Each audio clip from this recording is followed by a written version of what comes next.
ప్రేక్షకులందరికీ నమస్కారం. ప్రస్తుతం మన స్టూడియోలో ప్రముఖ తంత్ర జ్యోతిష్యులు, జ్యోతిషరత్న, జ్యోతిష సామ్రాట్ చింతా రుక్మాన్ గదరావు గారు మనతో ఉన్నారు. గురువుగారితో మాట్లాడేద్దాం. నమస్కారం గురుగారు. మాతృదేవోభవ, పితృదేవోభవ, ఆచార్య దేవోభవ. గురుగారు, జూన్ మాసంలో సింహరాశి వారి పరిస్థితి ఓవరాల్గా ఈ నెల ఎలా ఉండబోతుంది? ఎలాంటి జాగ్రత్తలు తీసుకోవాలి? ఎలాంటి పరిహారాలు పాటించడం ద్వారా మంచి ఫలితాలు ఉంటాయి అంటారు? సింహరాశి వాళ్ళ గురించి ముందుగా వారి యొక్క స్వరూప స్వభావాల గురించి మాట్లాడుకుందాము. ఇది మనకు ఎప్పుడు మనం వీడియోలు చేసిన ప్రతి రాశి గురించి చెప్పుకోవడం మనం ఆనవాయితీగా పెట్టుకున్నాము. చెప్పడం కూడా మంచిది. మాస ఫలితాలతో పాటు జీవిత ఫలితాలు కూడా వాళ్ళకి చెప్పినటువంటి తృప్తి మనకు విన్న వాళ్ళకు కలుగుతుంది అనేటువంటి ఆలోచన చేస్తున్నాము. సింహరాశి అంటే ఆ రాశికి అధిపతి రవి గ్రహరాజు, సింహము మృగరాజు. వీళ్ళు పొగడతా ఉంటే చాలు, ప్రాణమైనా ఇచ్చేస్తారు. ప్రాణం కూడా లెక్కలేదు వీళ్ళకు. సంతకాలు కావాలంటే ఎక్కడైనా పెడతారు. పొగిడితే వీళ్ళు చేయిందంటూ లేదు. పొగిడితే వీళ్ళ యొక్క బలహీనత. వీళ్ళు ఏది ఓపెన్గా చెప్పకూడదు, చెబితే ఏది జరగదు. చెప్పకుండా వీళ్ళు ఉండలేరు, దీన్ని సవరించుకోలేరు. వీళ్ళకి ఎంత వేగంగా కోపం వస్తుందో, ఎంత వేగంగా అలుగుతారో అంత వేగంగా మళ్ళీ కలుసుకుంటారు. ఎన్నన్నా మళ్ళీ దగ్గర చేరేవాళ్ళు సింహరాశి వాళ్ళు. వీళ్ళు చేసే సహాయం ఎవరు చేయరు, బాగా ఆదరిస్తారు. వీళ్ళ వీక్నెస్ తెలుసుకుంటే మాత్రం ఎంతైనా సరే వీళ్ళ దగ్గర దోచుకునేచ్చు, పోగొడతా. ఈ సింహరాశి వాళ్ళు ఒక విధంగా చెప్పిన సింహం అన్నమే కానీ వీళ్ళని కానీ మనం పొగుడుతుంటే చిన్నపిల్లల్లా ఉంటారు. అంత కల్మషమైన స్వభావాలు వీళ్ళు. వీళ్ళకి ఖచ్చితంగా కులదైవ అనుగ్రహం ఉండదండి. సింహరాశిలో పుట్టిన, సింహ లగ్నంలో పుట్టిన కులదేవతను ఎంత ఆరాధిస్తే అంత డెవలప్మెంట్. వీళ్ళు అంతే రూల్. ఇంకా వేరే దేవతలు, ఇష్టదేవతలు అంత తర్వాత విషయం. ఫస్ట్ కులదేవతను ఆరాధించాలి. కులదేవత ఎవరో తెలియకపోతే ఏంటి గురుగారు పరిష్కారం? తెలుసుకునే మార్గం ఏంటంటారు? కులదేవత అంటే చాలామంది వెంకటేశ్వర స్వామి అంటున్నారు. ఆయన యుగదేవత. కులదేవతను ఎలా ఆరాధిస్తారంటే మామిడి చెట్టు, వేప చెట్టు, రావి చెట్టు, మారేడు చెట్టు, జమ్మి చెట్టు, ఇట్లాంటి చెట్ల కింద పుట్టమట్టితో విగ్రహాలు చేసి ఆ కులస్తులు మాత్రం వెళ్ళి నైవేద్యాలు సమర్పించి ఏదైనా వాళ్ళు ఇవ్వంటే బళ్ళు కూడా ఇచ్చి వాళ్ళ పిల్లల తల వెంట్రుకలు తీసుకునేసి వాళ్ళు అక్కడే పూర్తిగా భోంచేసేసి ఆ మళ్ళీ ఒక గొంతులోడి ఆ విగ్రహాలను నిక్షిప్తం చేసి దాన్ని కర్పూరంలో దండం పెట్టుకుని వచ్చేస్తారు. ఓపెన్ ప్లేస్లో చేస్తారు కులదేవత ఆరాధన.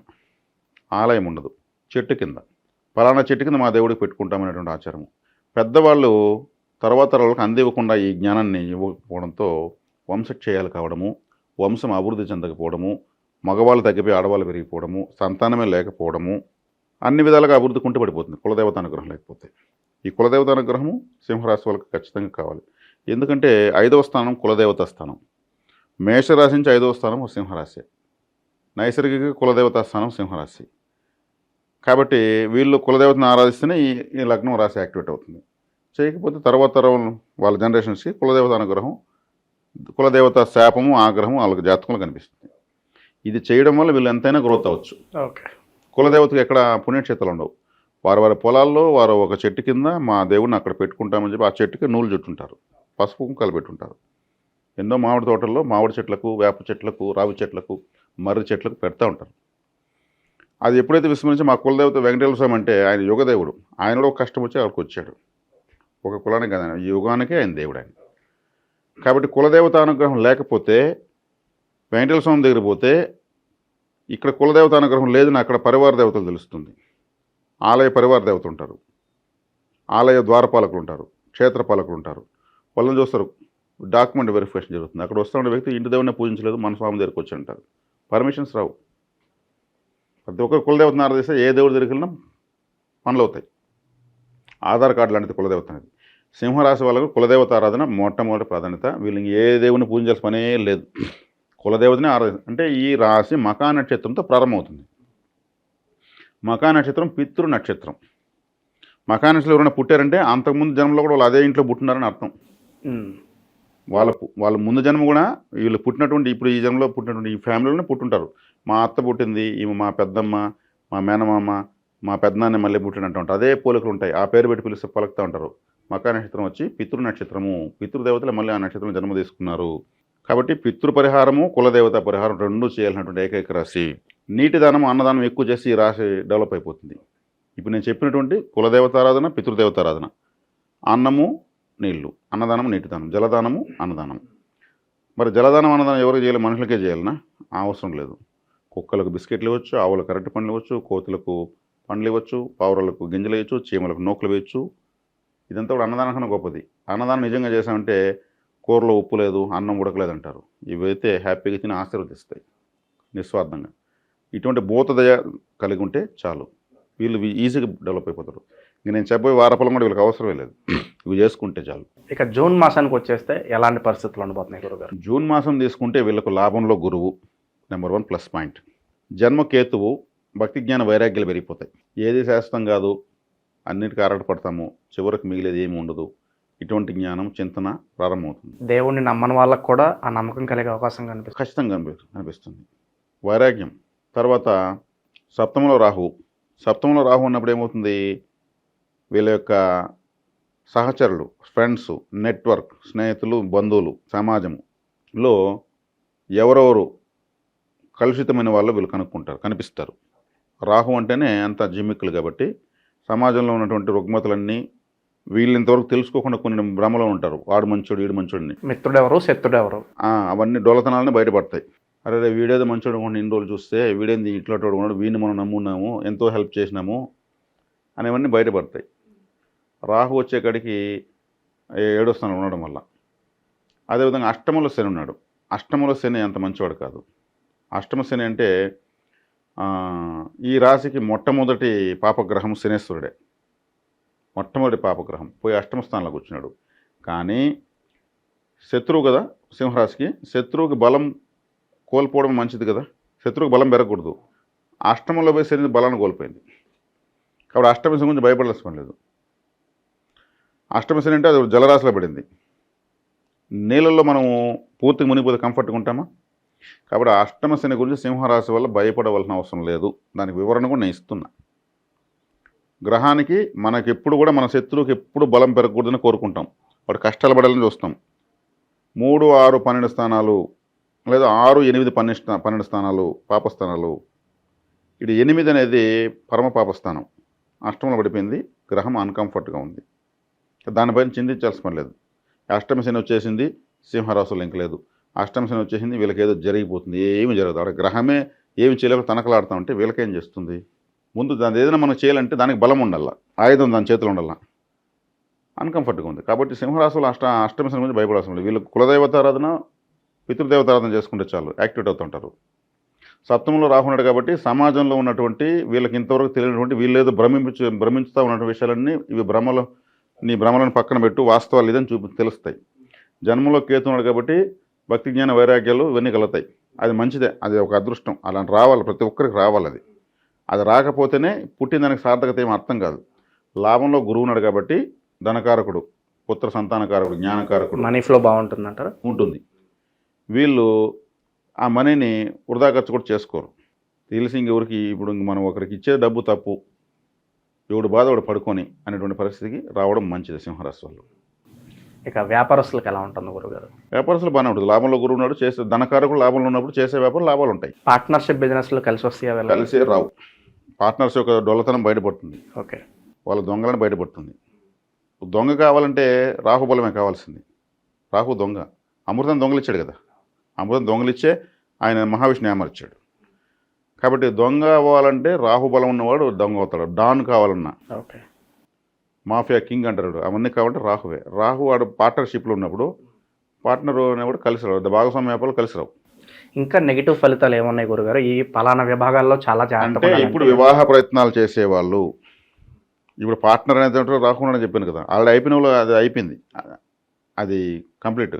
ఇంకా పార్ట్నర్షిప్లోకి అంటే జీవిత భాగస్వామ్యంలోకి వెళ్ళే వాళ్ళు డాక్యుమెంట్ వెరిఫికేషన్ చేసుకోవడం మంచిది. డాక్యుమెంట్ వెరిఫికేషన్ ఏమి? అమ్మాయి జాతకము సరైనది కాదా చూసుకోవాలి. అంటే వాళ్ళు ఇస్తారు, అడిగితే ఇస్తారు. ఎప్పుడు ఇస్తారు, ఎప్పుడు మీరు తీసుకోవాలి? మీ జాతకం ముందు వాళ్ళకి ఇవ్వకూడదు. మీ జాతకం ముందు వాళ్ళకి ఇచ్చారంటే ఏమవుతుంది? ఈ జాతకానికి ఎలా ఉంటే సరిపోతుందో అలా డిజైన్ చేసుకొచ్చి అప్పుడు ఇస్తారు వీళ్ళు. కంపాటబిలిటీ కూడా వాళ్ళు ముందే. కాబట్టి ముందుగా సింహరాశి వాళ్ళు జాతకం ఇవ్వకూడదు. మీ జాతకం మాకు ఇవ్వండి అని చెప్పాలి. ఇలా చేస్తే డాక్యుమెంట్ వాళ్ళ డాక్యుమెంట్కు మనకు సెట్ అవుతుంది, మనం చూసుకోవాలి. ముందు ఆ అబ్బాయి జాతకం కానీ పోయిందంటే అటువైపు ఫేక్ డాక్యుమెంటే మ్యాచింగ్ చేసుకొచ్చేస్తారు. ఒక జ్యోతిషుడికి ఎవరికో ఇస్తారు, దీనికి కరెక్ట్గా ఇన్ని పాయింట్లు రావాలి, భర్త స్థానం బాగుండాలి అనే విధంగా ఒక చార్ట్ గీసి అని చెప్పేసి ఇచ్చేస్తారు. వీళ్ళకు వస్తుంది సూపర్. ఇప్పుడు 13 ఏళ్ళు దాటితే అందరూ అమ్మాయిలు బాగానే ఉంటారు, కళగానే ఉంటారు. అమ్మాయిలు అందచందాల గురించి బాధపడాల్సిన లేదు. చదివేస్తున్నారు, ప్రతి ఒక్కరు ఇబ్బంది ఏం లేదు. వీళ్ళకి మ్యాచింగ్ అటు డాక్యుమెంటు ఫేక్ డాక్యుమెంట్ వచ్చేస్తుంది. అది ఎలా తెలుస్తుంది వీళ్ళకి? మళ్ళీ ఎప్పుడు తెలుస్తుందంటే, వీళ్ళు ఆ అమ్మాయి పేరుతో మళ్ళీ ఇన్సూరెన్స్ చేయాలంటే ఆ అమ్మాయి టీసీలు సర్టిఫికేట్లు కావాల్సి వస్తుంది. అప్పుడు టీసీలో అసలు డేట్ ఆఫ్ బర్త్ ఉంటుంది. ఆ డేట్ ఆఫ్ బర్త్లో అబ్బాయి కన్నా పెద్దది ఉండొచ్చు. ఆ డేట్ ఆఫ్ బర్త్ వరకు వీళ్ళకి ఇచ్చిన జాతకం ప్రకారం లేకపోవచ్చు. అప్పుడు బయటపడతారు. అప్పటి వరకు తెలియదు. ఏంది బాగుందని చేసుకున్నాము, మనస్పర్ధలు వస్తున్నాయంటే 1 సంవత్సరం 2 ఏళ్ళు మామూలే. ఒక బిడ్డకు తెల్లయ్యే వరకు మళ్ళీ బిడ్డ మాయలో పడి ఏమో గొడవ లేదులే ఇట్లా సర్దుతూ ఉంటారు. మధ్యలో బ్రోకర్లు చేసే పనులు ఇవి. ఈ బ్రోకర్ వీళ్ళు ఇట్లాంటి జిమ్మికులు లాజికల్ చాలా తెలుసుకుంటారు. నేను ఎందుకు అబ్బాయి జాతకం తెస్తా, మీ అమ్మాయి జాతకం తెస్తాను, మీ అమ్మాయికి దోషాలు ఉన్నాయి కదా, దోషాలు లేకుండా ఒక డిజైన్ చేపిస్తాను, నాకు జ్యోతిష్యుడు ఉన్నాడు, మ్యాచింగ్ చేసేస్తా, సెట్ చేసేస్తా, నీ సైడ్ నుంచి కమిషన్ నువ్వు ఇచ్చేయి, వాళ్ళ సైడ్ నుంచి కమిషన్ వాళ్ళు ఇచ్చేస్తారు, మధ్యలో మీరు కొట్టుకొని అంటారు. ఓకే.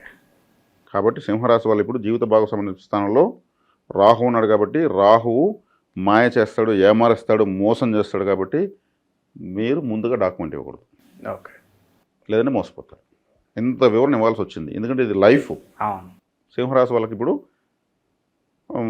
చాలా ఈ విషయంలో చాలా డేంజర్ ఉంటుంది. అదేవిధంగా కెరీర్ పరంగా అవకాశాల్లో కూడా మోసపోయే అవకాశాలు ఎక్కువనే ఖచ్చితంగా ఉంటాయి. రాహు ప్రభావం లగ్నంలో పడింది కదా, మోసపోయారు అనుకో, అదే వైరాగ్యం. ఏది శాశ్వతం కాదు, నన్ను ఏమర్చి వాడు ఏం చేస్తాడు, వాడు అనుభవిస్తాడు, నాది కాంది నాకు రాదు, నాదేది నాకు నేను గుమ్ముంట కూడా వస్తుంది, ఇట్లాంటి వేదంతో స్టార్ట్ అయిపోతుంది. చేసే మిస్టేక్ చేసేసి ఆల్రెడీ చాలా వరకు కోల్పోయాం కాబట్టి ఇంకా పోగొట్టుకోవడానికి ఏది లేదు నా దగ్గర అనే భావన అయితే వస్తుందంటారు. ఒక విధమైన శ్మశాన వైరాగ్యం వచ్చేస్తుంది. శ్మశాన వైరాగ్యం అంటే ఏమి? ఆ శ్మశానంలో పోతే మనం కూడా ఒకప్పుడు వీడికి రావాల్సిందే, ఎందుకు ఏరాటాలు పోరాటాలు అనే విధంగా వచ్చేస్తుంది. జన్మలో కేతు తల్లైన గ్రహం వస్తుంది, వైరాగ్యకారుడు. కాబట్టి గురువు చక్కగా బాగున్నాడు, శని అన్కంఫర్ట్లో ఉన్నాడు, ఆయన గురించి పట్టించుకోవాల్సిన లేదు. ఆయన ఏదో చేసి దొల్లించి పొలిచేది నష్టం చేసేది ఏం లేదు. రాహు ఏమారితే 7 o'clock బ్లేడ్ వేసేస్తాడు.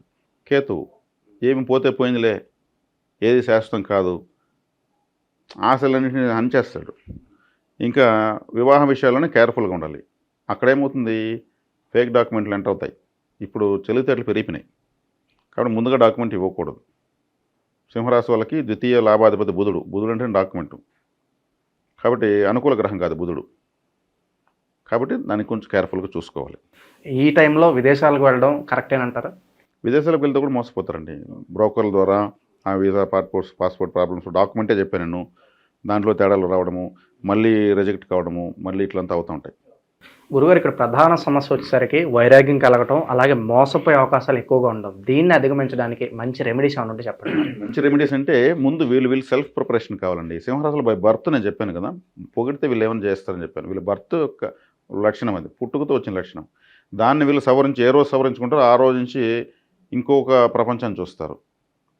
అదేవిధంగా కులదైవ అనుగ్రహం లేదు వీళ్ళకని చెప్పాను. కులదేవతను ఎక్కువగా ఆరాధించాలి, పితృదేవతలను ఎక్కువ ఆరాధించాలి. పితృ నక్షత్రంతో ఈ రాశి స్టార్ట్ అవుతుంది. పితృకారకుడే ఈ రాశి అధిపతి సూర్యుడు. ఇప్పుడు సూర్య నమస్కారాలు, పితృదేవతారాధనలు, కులదేవతారాధనలు చాలా ఇంపార్టెంట్. ఇప్పుడు నేను ద్వాదశ జ్యోతిర్లింగాలు చెప్పలేదు. వీళ్ళ ఇంటి దేవుడు నెంబర్ 1, సీరియల్ నెంబర్ 1. వీళ్ళు పుట్టడానికి కారకమైనటువంటి తల్లిదండ్రులు, తాత ముత్తాతలు, పూర్వీకులను వీళ్ళు ఖచ్చితంగా ఆరాధించి తీరాల్సిందే. నీటి దానము, జలదానం చెప్పాను. మనుషులకు పెట్టేదే కాదు, ఇతర జీవులను ఆదరించాలి, భూత దయ కలిగి ఉండాలి.